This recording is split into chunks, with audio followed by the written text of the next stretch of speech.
పలుకుతున్నాం. మరి మీ అందరికీ కూడా తెలిసిందే, ఆల్ఫోర్స్ 1991లో స్టార్ట్ అయ్యే రకంగా ముందుకు వెళ్తుంది. ఇక్కడ మనం అందరం కూడా గమనించాల్సింది, ఈ నరేందర్ రెడ్డి జగిత్యాల ముద్దు బిడ్డ, మా గ్రామంలో మనం ఉన్నాం.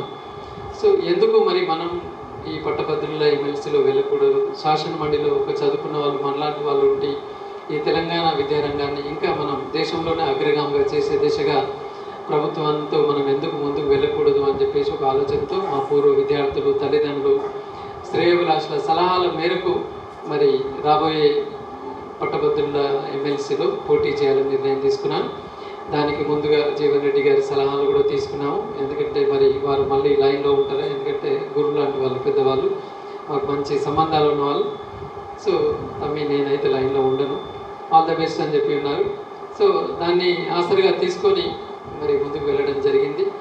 తప్పకుండా మరి అవకాశం ఇస్తే నిరుద్యోగుల పట్ల, ఉద్యోగుల పట్ల, తర్వాత విద్యారంగం, ప్రైవేటు, గవర్నమెంట్ అన్న తేడా లేకుండా ఇంకా ఏ రకంగా ముందుకు తీసుకెళ్ళాలి అని తప్పకుండా దాని పట్ల మరి శాసన మండలిలో మనం నా వాయిస్ను వినిపిస్తూ మరి ఎంతో అనుభవం 30 సంవత్సరాల నుంచి ఉన్నదాన్ని ఉపయోగించి తప్పకుండా మరి దీనిలో ఈ రంగంలో నేను న్యాయం చేయగలను అనే నమ్మకంతో మరి మీ అందరి ఆశీస్సుల కొరకు ఈరోజు ఇక్కడ రావడం జరిగింది.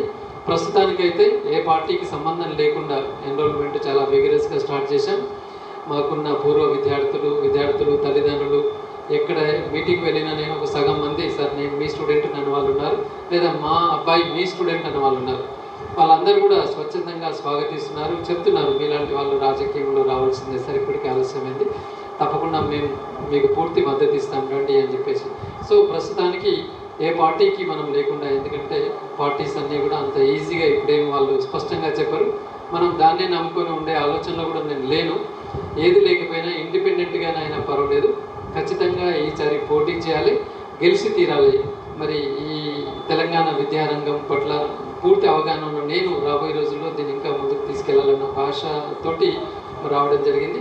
మరి జగిత్యాల జిల్లా వాసినైన నేను ఫస్ట్ ప్రెస్ మీట్ నేను ఇక్కడ పెడుతున్నాను. కరీంనగర్లో కూడా ఇంతవరకు నేను అక్కడ ప్రెస్ మీట్ పెట్టలేదు. ఇక్కడే ఎందుకంటే నా పుట్టిన గడ్డ జిల్లా జగిత్యాల కాబట్టి ఇక్కడి నుంచే మొదలు పెట్టాలి అని చెప్పేసి మా ఫ్యామిలీ మెంబర్స్, తర్వాత మా జూనియర్ కళాశాల యాజమాన్యాలు, డిగ్రీ కళాశాల యాజమాన్యాలు, తర్వాత నేను కలిసేది మీతోటి. అంటే పూర్తిగా నేను మనని ఒక కుటుంబం లాగా భావిస్తున్నాను.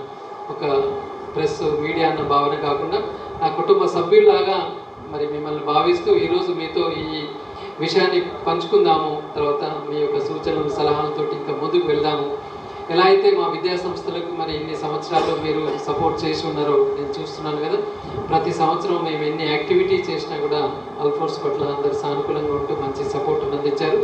మరి నేను రాజకీయ రంగంలో అడుగు పెడుతున్న నాకు మీ యొక్క విషెస్ కూడా ఉండాలని కోరుకుంటూ, మీ యొక్క సంపూర్ణ సహకారం ఇదే విధంగా ఉండాలని కోరుకుంటూ, మరి తప్పకుండా ఇక్కడి నుంచి మరొక విద్యా కుసుమం రాజకీయ రంగంలో తప్పకుండా ఒక ఫ్యూచర్ జనరేషన్కి ఉపయోగపడే విధంగా, ఓకే మనం ఒక అవుట్డేటెడ్ వల్ల కాకుండా, నాకున్న సంబంధాలు ఎలాంటిదంటే నేను ఒక కేజీ పిల్లవాడిని, నర్సరీ పిల్లవాడు కూడా స్కూల్కి వెళ్తే నా దగ్గరికి సార్ హవారీ ఉంటాడు. అలాగే మా స్టూడెంట్ వాళ్ళ తాత కూడా నరేందర్ రెడ్డి అని చెప్పేసి వస్తుంటాడు.